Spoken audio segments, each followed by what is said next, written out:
Derrière le mur? Oui, comme tu dis. Qu'est-ce qui se passe derrière les murs? On entre. Ce mur, c'est d'abord un mur, cette maison. Ils rentrent et ils disent, on voit le mur, mais on ne sait pas tout ce qu'il y a derrière. C'est souvent les réflexions des gens.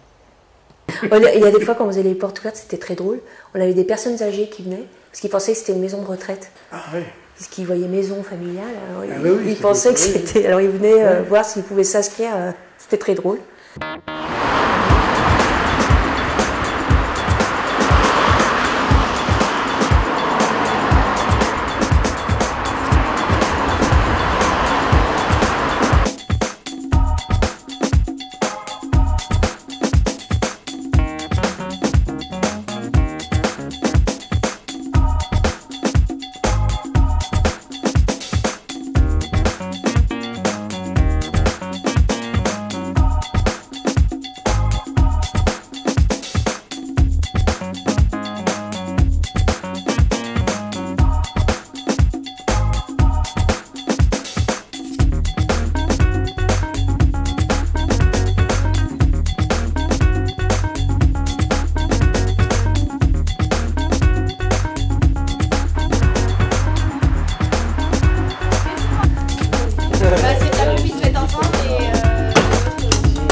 Donc on est en train de bosser sur nos projets d'amélioration.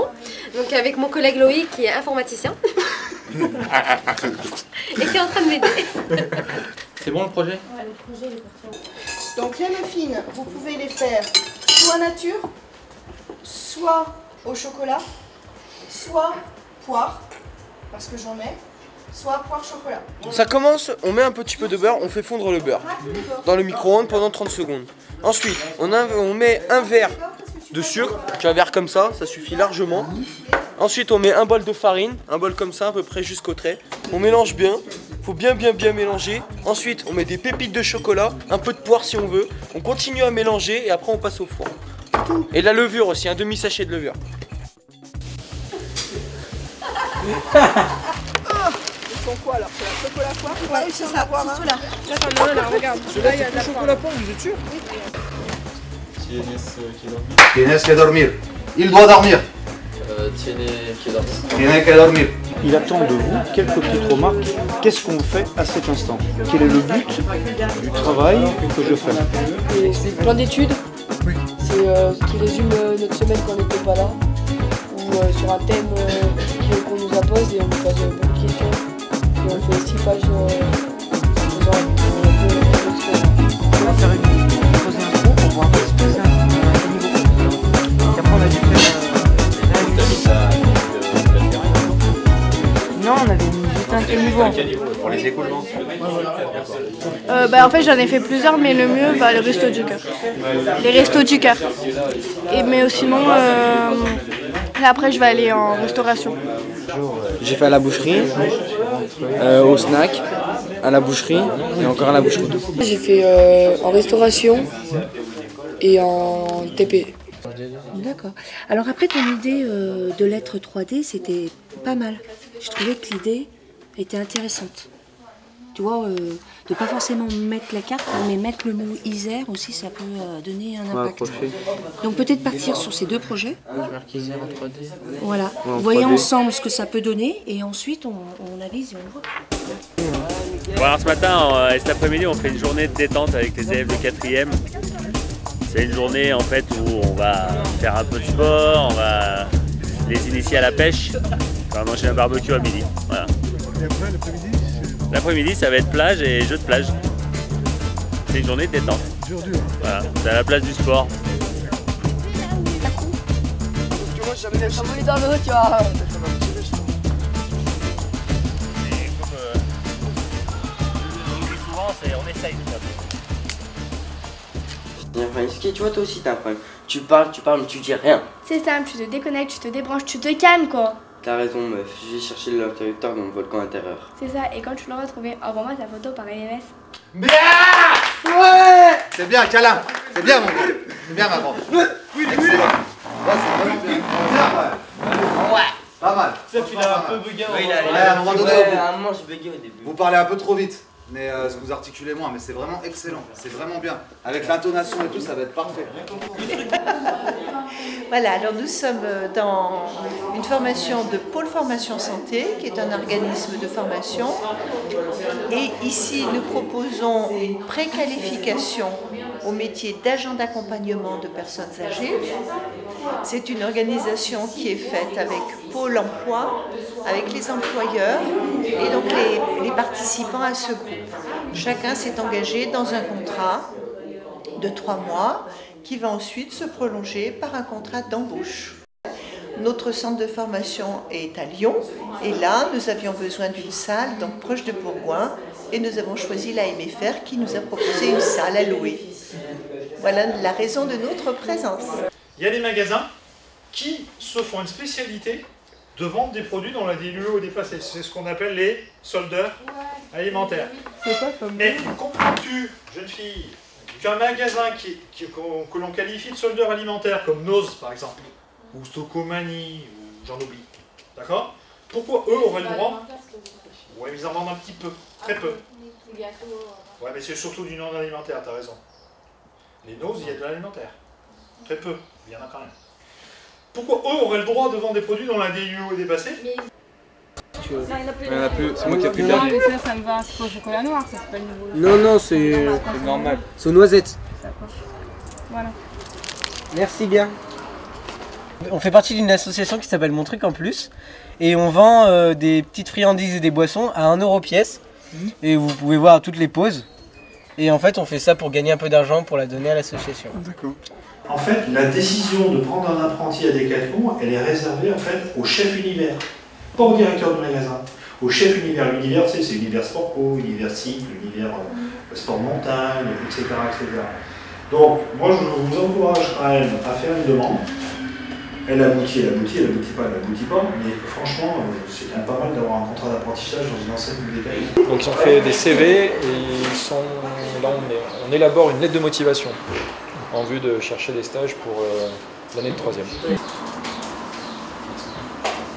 Vas-y Maëva. Marina, tu es avec nous après? Attends.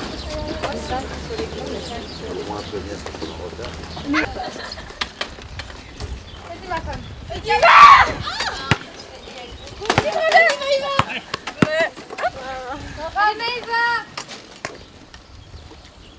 On a vu quel autre type de pays il faut que vous connaissiez parce qu'on peut vous demander. Les pays émergents.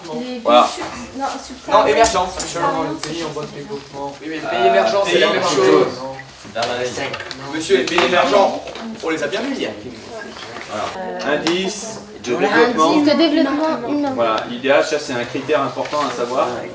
Voilà la consigne du premier exercice, qui est la thèse. Donc identifier la thèse.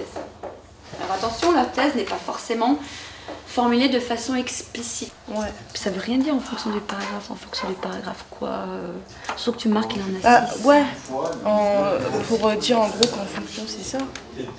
Ce qui est bien aussi à la MFR, c'est que y a des voyages, il y a des sorties. Là, comme nous, pour les bacs, on va faire un voyage linguistique, donc on va partir 3 semaines à Barcelone. En plus, travailler dans un magasin à Barcelone, on va côtoyer des gens tous les jours. Maison familiale et rurale, on va dire que ça porte bien son nom ici. Ouais. C'est les profs sont très proches des élèves.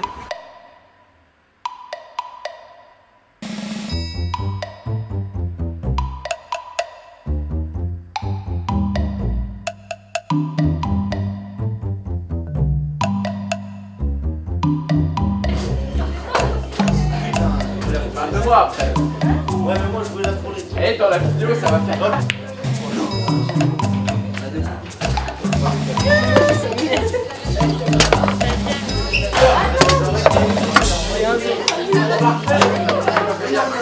On a un lien particulier avec eux parce qu'on est dans des moments particuliers.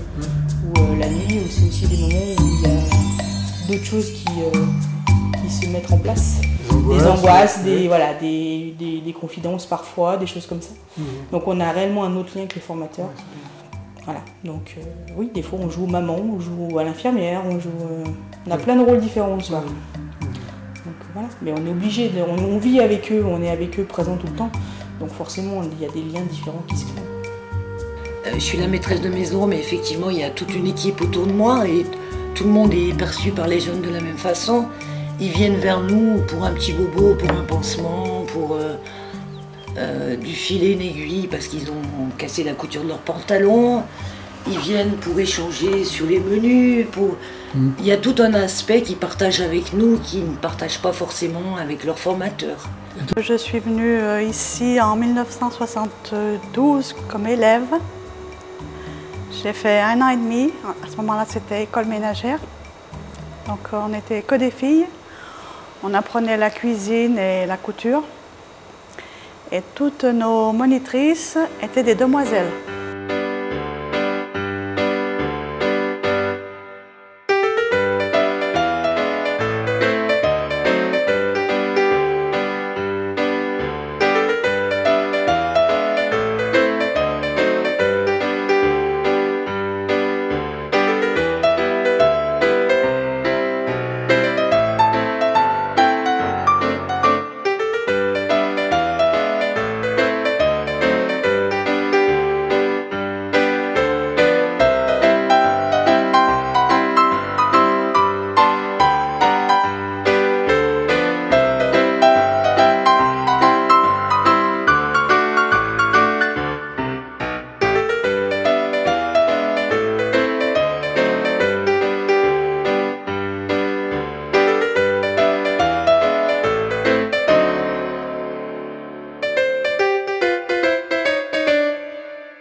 Le but aujourd'hui de notre rencontre, c'est de voir avec Dorian comment ça s'est passé et justement, maintenant que vous connaissez un petit peu la façon de travailler des maisons familiales, voir en quoi c'est intéressant pour le jeune et pour vous, puis on va dire aussi, comme par hasard, pour nous formateurs, puisqu'on se sert un petit peu de ces expériences pour travailler. Et dès la première semaine, il était très compétent. On On était vraiment surpris, donc ça s'est vu sur son rapport de stage. Voilà. Je crois que quand on voit ce qui est présenté là, ça semble plutôt alléchant. Et si Dorian participe, c'est ça qui est intéressant. Toutes les brochettes, c'est Dorian qui les a fait ce matin. Eh bien, ça c'est vraiment pas mal. Et puis c'est bien mis en valeur en tout cas. Super, très très bien. C'est quelqu'un de réservé, mais qui, quand il s'exprime, en général, il le fait franchement. Donc c'est bien. L'école a duré 2 ans à Frontenat. Et quand l'année où je suis arrivée, on nous a dit, notre conseil d'administration a dit, il faut nous trouver une maison, on ne peut plus rester là. Et donc, puisque la maison familiale, elle venait de Communet. Elle avait été déplacée ici. Et donc, avec la directrice, qui s'appelait Yvonne Paillet, et Claire Cusin, et ben, on est parti. On visitait les maisons pour acheter, parce que le conseil disait, il n'y a que vous qui pouvez nous dire ce qu'il vous faut, en grandeur et tout. Donc, on a fait pas mal de prospection. Je me reverrai toujours arriver dans cette maison-là, ici, quand on a visité, mais c'était le sommet, là, hein, parce qu'il y avait quand même 22 pièces, la maison était impeccable, les gens, tout était impeccable, on rentrait dans la maison avec les patins. Le soir, on allait coucher avec les élèves, parce que c'était... il y avait une partie qui faisait dortoir, il y avait 60 lits dedans. Oui. Alors donc, nous, on avait 15-20 élèves à ce moment-là, par section. Oui, oui. Donc, quand il fallait dormir, et puis c'était chauffé, je ne vous dis pas, on avait des poêles à gaz qui explosaient régulièrement. Alors, on ne parle pas du ménage après. Bon, c'était pas viable. Maintenant oui. Les gens crieraient au scandale. Après, on faisait les visites de stage tous ensemble, mais en général, c'est moi qui étais responsable de la marche des stages. Ça, j'ai bien aimé, par contre. Oui. J'étais responsable aussi des voyages, à 4e, 3e. J'aimais bien ça aussi, c'était marrant. On a fait des choses intéressantes. L'année où on est parti en Allemagne, on est resté 10 jours en Allemagne. Oui, j'ai vu les photos, oui. Avec l'échange de Bourgoin. Oui. Et Ça, puis Canada, USA... Ah oui, ça après, il y a eu- ça a été fait par les grandes classes. Il y a une fibre maison familiale dans la famille déjà très importante, Oui. de par ma maman. Et puis j'ai un beau-frère qui a été directeur maison familiale en Charente-Maritime pendant plus de 25-30 ans même. Et puis maintenant j'ai 2 neveux qui travaillent à maison familiale, un en Charente et puis l'autre du côté de Bordeaux, ma nièce. Et moi, je vois, quand je vais dans les magasins, il y a encore pas longtemps, il y en a une qui arrive qui me dit « Madame Huguet ». Excusez-moi, mais vraiment. Ah bah oui, mais nous, on avait 15 ans hein, quand vous m'avez vu. Alors bon. Mais vous vous rappelez, Madame Huguet, ce qu'on faisait? Mais, oh là là, les bons souvenirs, c'est mes meilleurs souvenirs de ma vie. Je me souviens notamment de mon premier entretien en maison familiale, c'était au moment de l'inscription, où on voyait la monitrice qui m'avait reçue m'a dit oui effectivement c'est pas ça, et elle m'avait répondu mais c'est pas grave, on va reprendre et puis ça va aller mieux. Et rien que ça m'avait remotivée. Ce qui est sûr, c'est comme je vous disais tout à l'heure, c'est que j'ai été un petit peu plus suivi, je pense, par rapport au... par exemple, s'il y avait 40 filles, j'ai été un petit peu plus suivi, parce que justement pour que la nouvelle session mixte démarre bien. Oui. Donc c'est pour ça que je n'ai pas du tout eu à me plaindre, sans avoir eu non plus des choses particulières qu'on m'a apportées, hein, mais bon, j'ai été suivi, voilà. Donc, Oui, un parcours normal, on va dire. un parcours normal, mais avec un petit peu plus d'attention que si j'avais été une fille, parce que bon, voilà, je pense qu'il voulait que je sois bien intégré, et il voulait démarrer cette session et durer des années, et apparemment ça dure depuis plus de 30 ans. Et si vous voulez, les familles, moi je me souviens quand on faisait les réunions de parents, on en faisait une en début d'année, qui était plus explicative sur là, et puis après on en faisait une 3 semaines après. Mais 3 semaines après de maison familiale, donc avec l'alternance, on se retrouvait fin novembre. Et les gens, les parents, là à la réunion, disaient toujours, mais je ne sais pas ce que vous leur avez fait, parce qu'ils ont changé, nos enfants. Ils ont changé. Alors, en fait, on n'avait rien fait de sensationnel. On les avait simplement considérés. On avait simplement discuté avec eux comme de futurs adultes. Quand ils allaient en stage, ils n'étaient plus le petit de la maison, des parents, mais ils étaient quelqu'un qui était capable d'aller ailleurs et d'amener quelque chose et de parler avec un adulte, d'adulte à adulte, en guillemets. Vous voyez, donc du coup, ils étaient pris en considération, et je pense que ça, si vous voulez, c'est le vrai plus de la maison familiale. Les élèves viennent sans qu'on ait besoin d'aller les chercher. Moi, quand j'étais là, quand on a passé, on allait chercher les élèves. C'est-à-dire, on envoyait un courrier, on cherchait tous les gens qui étaient nés à cette date-là, etc., pour leur faire connaître la maison familiale. Alors, nous avons décidé d'abandonner la location de chapiteaux. La soirée se déroulera dans les salles multi-1 et 2 pour la partie cérémonie et dans le self pour la partie buffet. Puis je rajouterai dans les salles de classe pour tout ce qui était exposition. On va voir pour environ 300 personnes. Donc, il restera à déterminer la liste des invités. On a traversé des moments difficiles quand on a augmenté le nombre d'élèves. On est passé l'année de 50 à 92, avec un financement qui avait beaucoup changé. Et donc on a eu une aide très précieuse justement un soutien politique du maire de Bourgoin-Jallieu, du conseil général, qui ont fait des choses qu'ils n'avaient jamais fait avant pour nous aider. Lorsque je suis devenue présidente de la Chambre de commerce et d'industrie, et donc collecteur de la taxe d'apprentissage, Anna m'a parlé d'une possibilité de collaboration entre la Chambre de commerce et d'industrie Nord-Isère et les MFR, en disant que grâce à la taxe d'apprentissage que nous pouvions collecter et redistribuer dans tout ce qui était possible et légal de faire, si une partie pouvait être dédiée au MFR, à ce moment-là, il pourrait y avoir un partenariat pour la formation des jeunes, en particulier à cette époque pour l'informatique. Pour moi, c'est bien sûr de l'instruction, mais c'est aussi de l'éducation. Et c'est de moins en moins évident maintenant de lier instruction et éducation. La première année, j'étais un parent d'élève, comme un autre. La deuxième année, un trésorier. La troisième année, le président de la maison familiale. Je suis resté le président durant 3 ans. Et ces 3 ans, je les ai consacrés à à la construction d'une première tranche de travaux des bâtiments qui sont en face, là. Alors, de ce bâtiment-là, celui-là qu'on voit, administratif et voilà, et salle de classe. Et puis en même temps, on améliorait un petit peu celui-là, à savoir quand même qu'à cette époque-là, lorsqu'on parle d'amélioration, c'est-à-dire refaire des pièces, refaire des salles, transformer les chambres en autre chose, c'était les parents d'élèves qui le faisaient. Il y avait des corvées le samedi, et on se retrouvait dans une très grande convivialité du reste, à peler, brasser du béton, faire des tapisseries, faire de la peinture ou autre.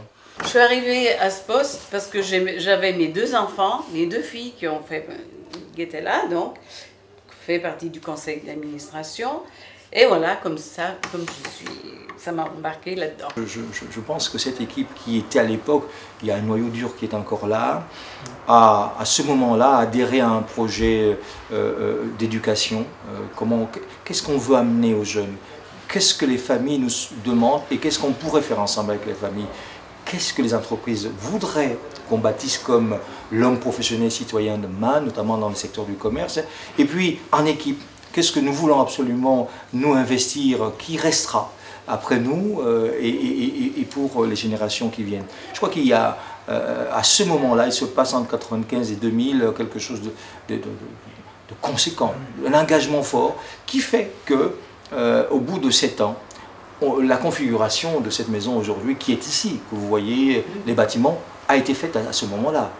Donc, la réinvention au quotidien donne bien ses marches, c'est-à-dire qu'on se pose sur la question, est-ce qu'on ne pourrait pas faire autrement?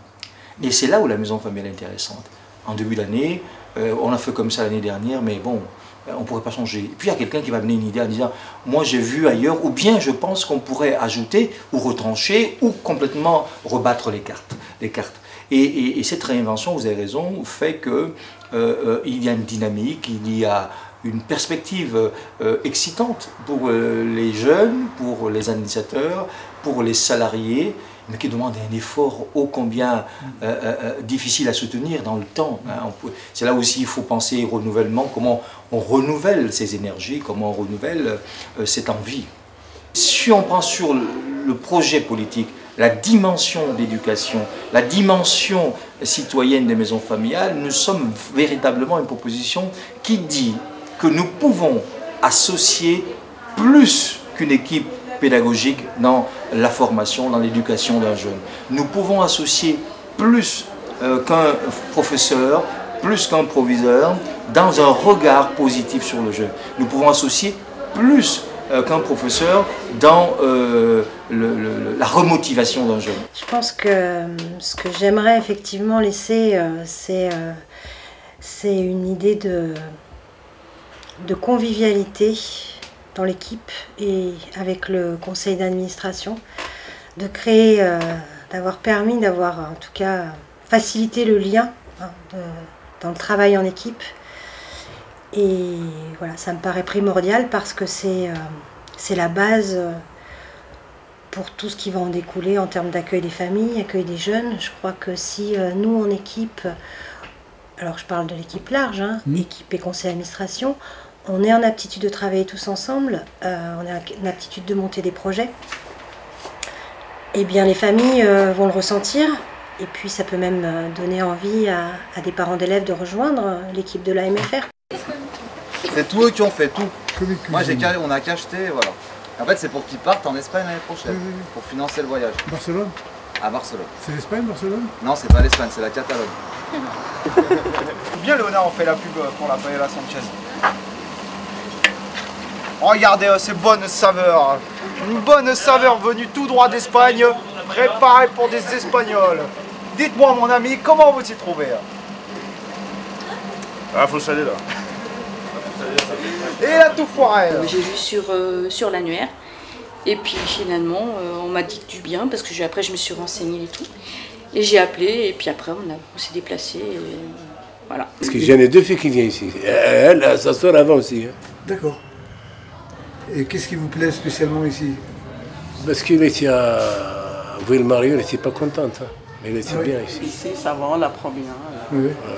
Elle est contente, elle. Bon, t'as de bonnes notes? Oui. Oui, t'as de bonnes notes? Viens là. Je ne vais pas te manger, monsieur. Ma fille était en décrochage et elle ne savait pas quoi faire, donc elle est venue là.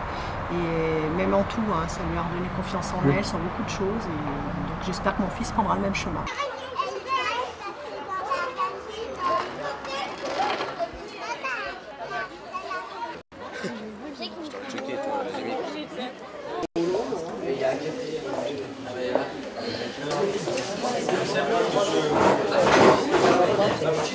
Donc la commission s'interroge sur le chemin, compris les élèves qui ont quitté la MFR de la Grive, et mesure l'insertion professionnelle des jeunes sortis de notre établissement.